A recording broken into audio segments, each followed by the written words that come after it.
Hi, Robin. Hello. So where we're at?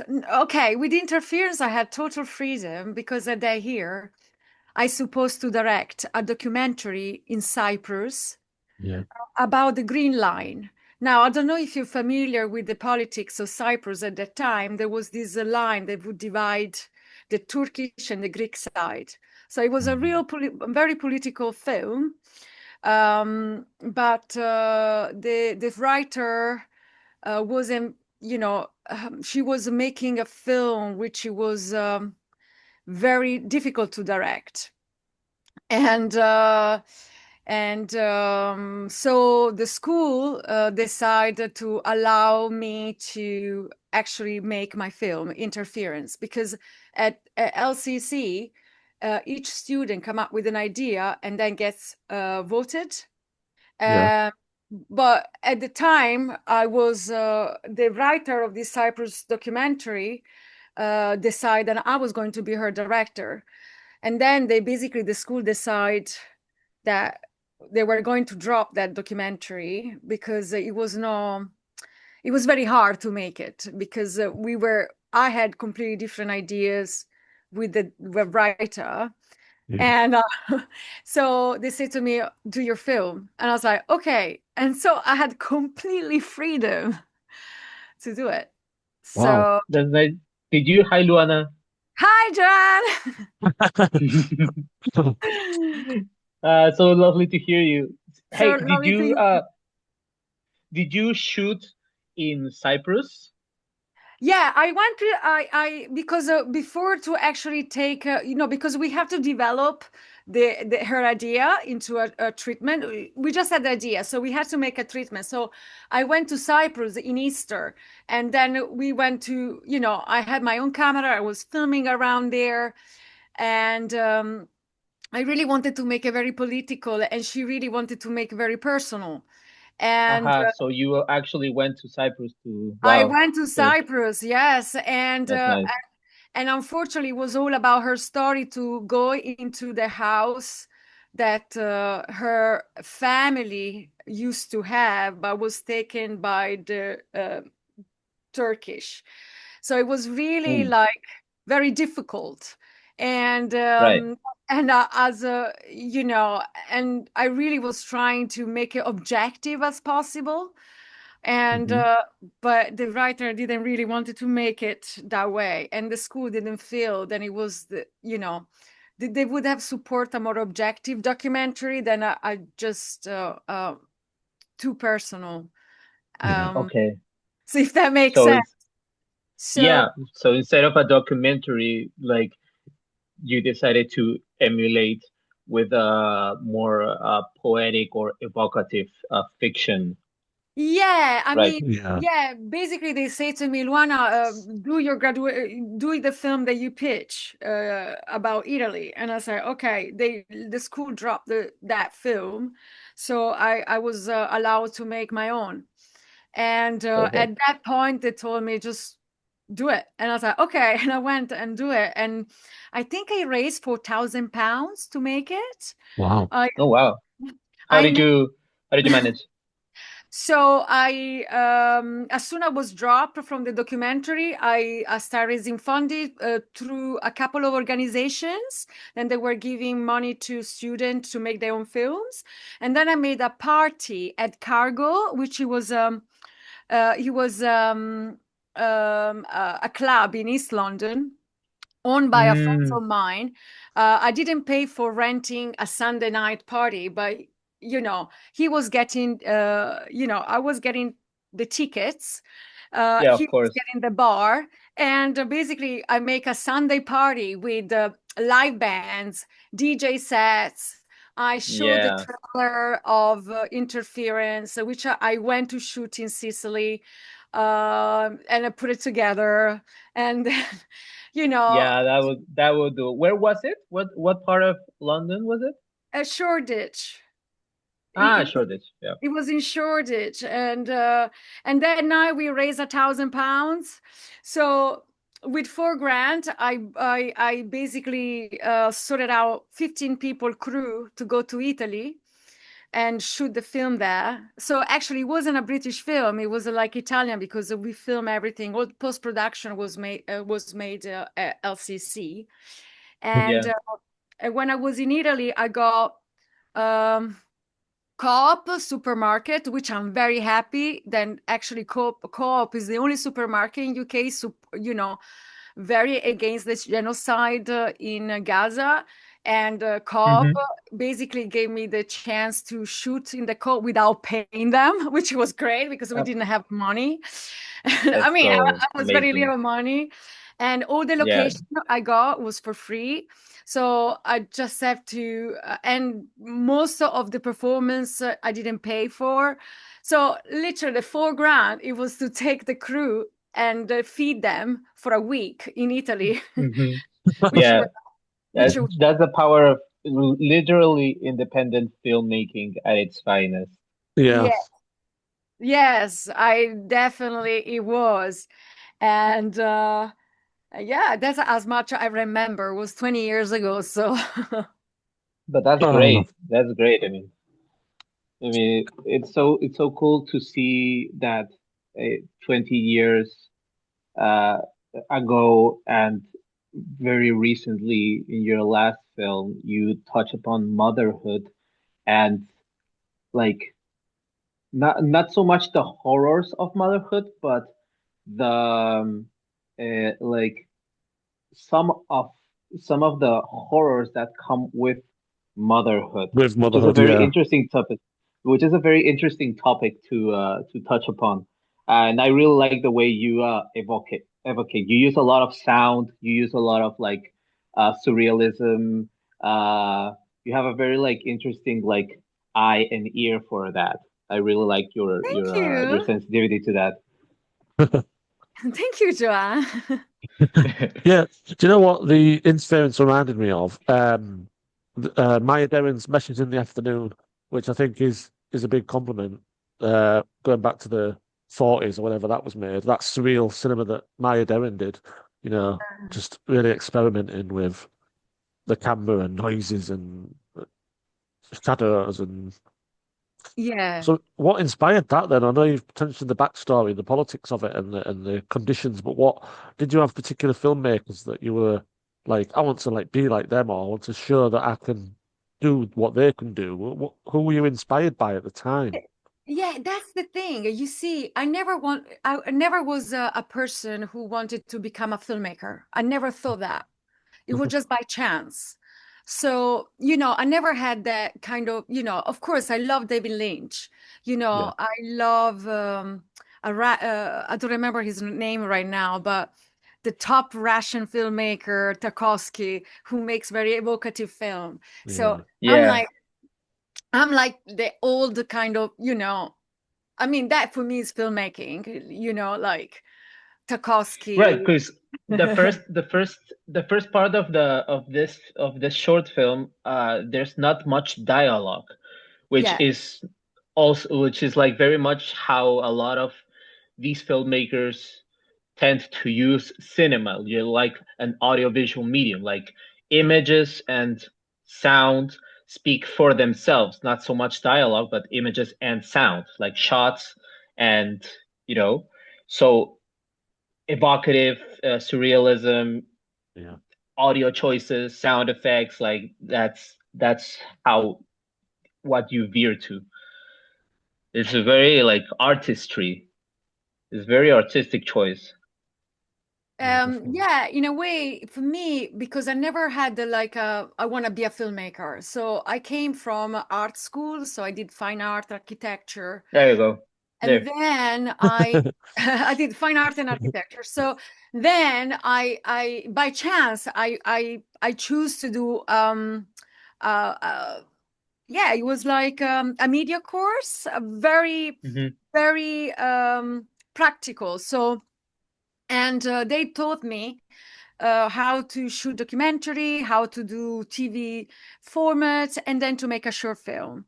And Right. after that, it was very practical, and I've done that. And from there, from a thousand 1,000 people, they choose 50 at London College of Communication, and I was there. So, I wasn't like, I just was doing things without thinking, oh, I'm gonna you do this and that. I would just like enjoy myself, and I did this and did that, and then I got picked up at the school, at the university, and then I just made that.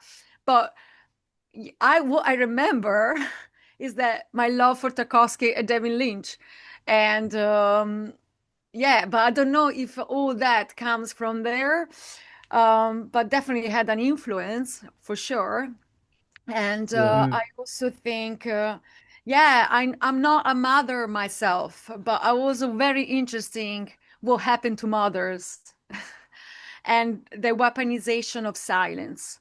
And I think it's very connected to my culture, the weaponization of silence, but it's not only Italian things, it's everywhere. And where Yeah. we are at right now is very clear. And so I Yeah. think is a theme that I really care about it, I guess. And this then Yeah. yeah, so I think. Yeah. Yeah. Yeah. And I mean, you may not be a mother, but you have been a daughter, so you Yeah. also have some connection to the topic, even if you are not a mother uh, Yeah. per se. So it's also valid. Yeah. Did I answer your question, Robin? Oh, absolutely. I'm glad Johan's been helping. On the mother thing, I'm going to go back to Keep Mum because I remember Yeah. we spoke and it was during COVID, and you didn't really you weren't really able to show it because nobody's allowed to go anywhere. But Yeah. since then, we've got 5 years now. Have people watched Keep Mum, and have you managed to screen it, or have you shared it around, and has it got a good reception? Yeah. I think I Yeah, keep it has. Yeah, Kimama was, was very unexpected because Kimam happened in a moment in my life because I had the idea in 2017. I put it together a crew by 2018 and shot it in March. And then we took a year to kind of edit it together. So, and getting more funding in order to make it happen. But that was my second short film. And because between I've been freelancing and I was just making promos, documentary, TV talk show, mainly documentaries, and then end up with a TV talk show about love. And so after 10 years of freelancing as a self-shooting PD, I was like, who am I? It's like, what happened to me? It's like I'm just doing, I think even in my choices of freelance work, I always really like I was always drawn to something that it was very connected to my experience. And therefore I really dedicate, my heart and soul and everything. But then it wasn't something, you know, basically the question came out after 10 years, who am I? And then I was like, oh my God, I'm my graduation film. This is the type of film I like to make. And so Keep Mama Makes sense. came up, and then we did it. And then it was very successful. And that was great because it's been shown everywhere, like around the world, from Mhm. Russia to UK to America to South America. Um, and I got really great review, which was very unexpected, and that really helped me to actually making my first feature film today, and still Oh, in that's great. development. But I think, yeah, my new collaborators, which are amazing. They actually saw Keep Mom, they loved it, but then they saw Interference and they love it even more. I was like, okay, and actually, and then the question came, is like, why you didn't do Keep Mom like Interference? Actually, there is a little bit of interference in Keep Yeah, Mom because I keep Yes, absolutely. I definitely. keep a little bit of the surrealism, but because I really, for me, Interference was a very static film. There was no movement because the woman just gave birth, so she was sick in bed, and we're going through her psyche. We experience her psyche while she's very still. And for Hmm. me, with the Key Mom, I really wanted to make, I wanted to make this movement. In fact, Mom, in Key Mom, I mean, she is the film because everything is on her body, everything is on her experience.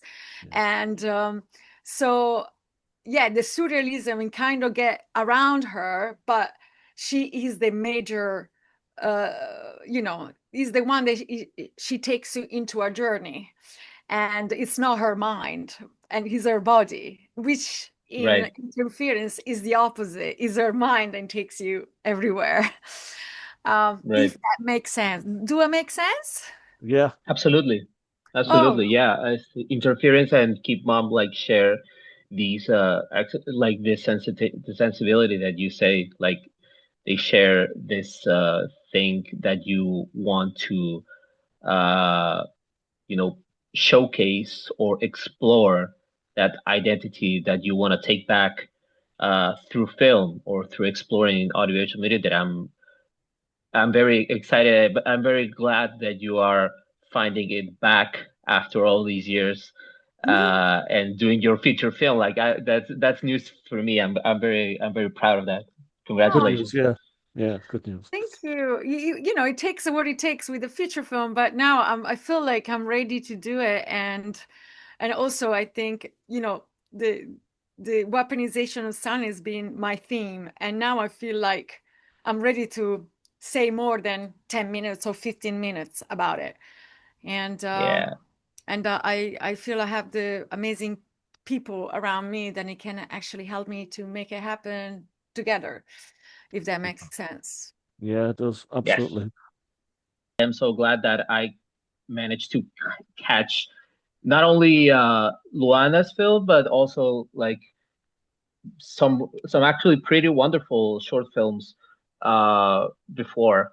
Yeah. Thank you, Great. Luana, for the invitation. Thank you, Robin, for letting me in as well. No problem. No problem. Yeah, just if Great.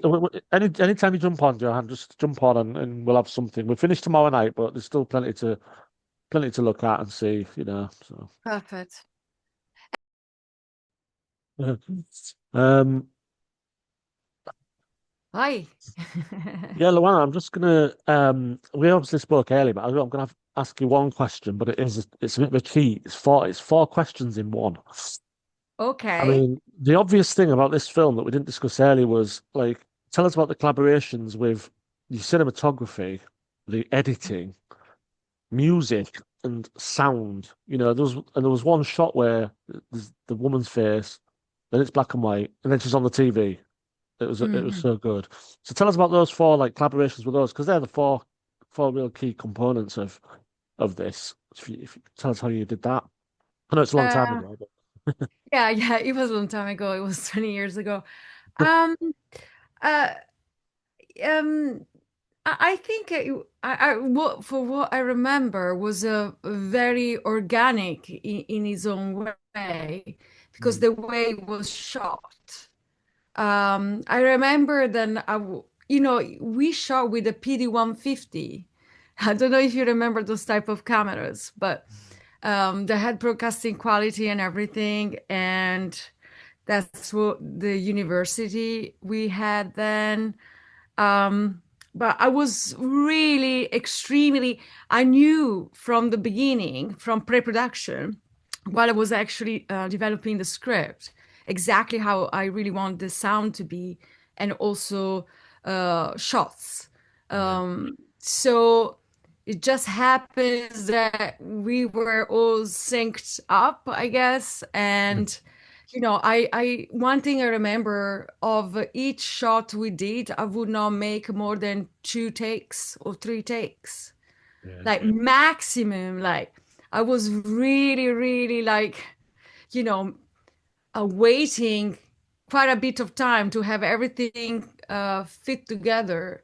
And then because now I feel that there is this thing that you just takes, and everything dies in between the many takes.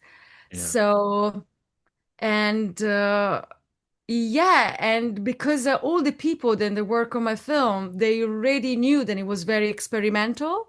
Mm. And for a long time, I was very shy about this film uh, because after, it was shown at National Film Theatre, which is the BFI now. All And then right, it yeah. was shown at the ICA and then at Portobello Film Festival. And after that, I didn't do anything anymore with that because I felt like an outcast. Because even when we did the graduation film, like my film was like a bit different from the others, and I felt like a bit awkward about it. Yeah. And I put it under, I kind of, yeah, I felt that quite shy about that. I don't feel that anymore. And No. this is why I was very happy to send it to you. And you were so, I don't know if you were interested, but Of course, yeah. but yeah, I think the team I had, they already knew from the name interference then was going to be quite experimental. So I was from prep within I guess the first draft of the script, which I was already speaking about or inform how my vision. It was very strong in my knowing of how I wanted to do it. Yeah. If Yeah. did I answer the question? Yeah, I mean, it sounds like you obviously must have prepared as well because, like, when you see that from an outside perspective, it's hard to imagine that there was a script. It's hard to imagine that in your head you wrote that onto paper, and then you were like, I know what I'm going to do here. So, that takes some kind of inner ability to do that, I think, to have prepared that well. Because Yeah, I mean, there's a lot going on in that film. yeah, there is a lot of going on, but also there is very little dialogue. And for me, always has been about atmosphere, like, and actually the action. And even in Keep Mom, I don't know if you remember about Keep Mom, there Yeah, was very little dialogue in it. yeah, And it's all about the silence and what that means in different moments of as we learn about the story. And yeah, and it's something that is really is very interesting for me, and I'm always very ready to kind of to explore furthermore and see where he's going to take me in a way, if that makes mm, sense. yeah, absolutely. I don't know if your friend Shaz has any questions for you, but obviously I don't mind if he wants to chip in. Um, just quickly on the editing, did it take a long time to edit then, or because you prepped, was it quite an easy process? Well, because my graduation, so I was behind everyone because, Mm, at the beginning, I supposed to shoot as a director this documentary in Cyprus. And right. because we were already like, I was in development slash in development with that. So I was behind 3 months behind everyone else Yeah. in the development of interference until they told me that I could actually do interference. So, I mean, probably if I would have had more time, I could have, developed furthermore the script. But I remember that script, it did had so many details, like so crazy details. And I think from that, everyone they understood that okay, this is like it's gonna be a crazy story, and let's do it, you know. Yeah. I mean, it's quite a Did I straightforward answer your story, isn't it? question? But you did it in a crazy way. That was what's so good about it. Yeah, in 9 months. And so we had like a month and a half of editing before the Mm, exhibition in July at the National Film Theatre or end of June. Yeah, because my graduation was that summer. So basically, we shot in February. So we went in it. We went to Italy for a week, and then when we come back, yeah, and also I had to write my dissertation. But oh my God, my dissertation was terrible, obviously, oh, because I was full on with the yeah. film. In fact, I got a first for my graduation film. I didn't get a first for my dissertation, you know? Well, we don't need to talk about that. Yeah, I mean, I really Yeah. want to make films, so Mm, this is what I did. So I was behind everyone else, and I really have to make sure that actually I was delivering when yeah. everyone else. So that was a challenge. I'm just going to read some quick comments from the chat there. Holly says Yeah. amazing. Chaz says really, really, really good film. Louise said it's very poignant and touching, and I'll be thinking of this film for a while. So there you Oh go. wow! I love that. Thank you. Thank you Yeah. so much. That's lovely. So I will say, like, congratulations on the film, and also say congratulations on the oldest film in this year's festival, which is really strange to say because 2005 is now old, but It was yeah, 2005. yeah, 20 years. So yeah, Years yeah, it's really at the good. 10th Femme Film Festival. Oh, fantastic. I know, I know. If only we had a film festival in 2005, we could have shown this in competitions. Oh wow. No, it's okay. I'm so glad that you felt that it was interesting to put it on. So I'm very Oh, grateful. definitely, definitely. It was good to have you back as well, and Yes, we'll publish these answers. I'll do it as a recording. I'll publish it and we'll put it on the website. There's plenty of content to come. So yeah, perfect. thank you No, very much indeed. thank you. Thank you so Um, much.